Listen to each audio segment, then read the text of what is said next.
Fan का velocity calculate करना है आज। तो फैन का वेलोसिटी कैलकुलेट करने के लिए सबसे सिंपल सा फॉर्मूला होता है, फैन की वेलोसिटी इज इक्वल टू होता है volume flow rate upon area. Means कोई एयर ब्लोअर है तो उसका अगर आपका फ्लो रेट पता है, वॉल्यूम पता है उस फैन का, और उसका अगर एरिया पता है तो आप वेलोसिटी निकाल सकते हैं एयर की।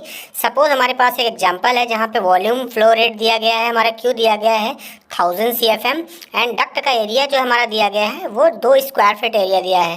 तो अब हम क्या करेंगे, कैलकुलेट करने के लिए हमें V is equal to Q by A होता है, हमें पता है वेलोसिटी इज इक्वल टू होता है फ्लो रेट अपॉन एरिया। तो हमारा वेलोसिटी का जो वॉल्यूम का फ्लो रेट है वो 1000 दिया हुआ है और हमारा स्क्वायर फीट एरिया 2 है। हम उसको डिवाइड कर देंगे तो हमारा क्या है, एयर का वेलोसिटी पता चल जाएगा। हमने कैलकुलेट करके जब निकाला तो 500 CPM आएगा।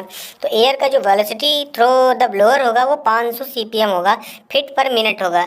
अब जो फीट पर मिनट है वो हमारा एयर का जो वेलोसिटी होता है उसका यूनिट होता है। अब अगर आपको ये पता करना है कि एयर की जो वेलोसिटी होती है उसकी और कौन कौन सी यूनिट होती हैं, तो आपको पता होना चाहिए कि एयर की वेलोसिटी जो कैलकुलेट करते हैं फीट पर मिनट में करते हैं, और कैलकुलेट करने के लिए पर सेकंड में कैलकुलेट किया जाता है एयर की वेलोसिटी। होपफुली आपको समझ में आया होगा। किसी भी हमें ब्लोअर का वेलोसिटी निकालना है तो हमें एयर का वॉल्यूम पता होना चाहिए, फ्लो रेट पता होना चाहिए, एरिया पता होना चाहिए। तो हम क्या करते हैं, उस ब्लोअर का वेलोसिटी इजीली कैलकुलेट कर सकते हैं। मिलते हैं ऐसे किसी और वीडियो में, तब तक के लिए धन्यवाद।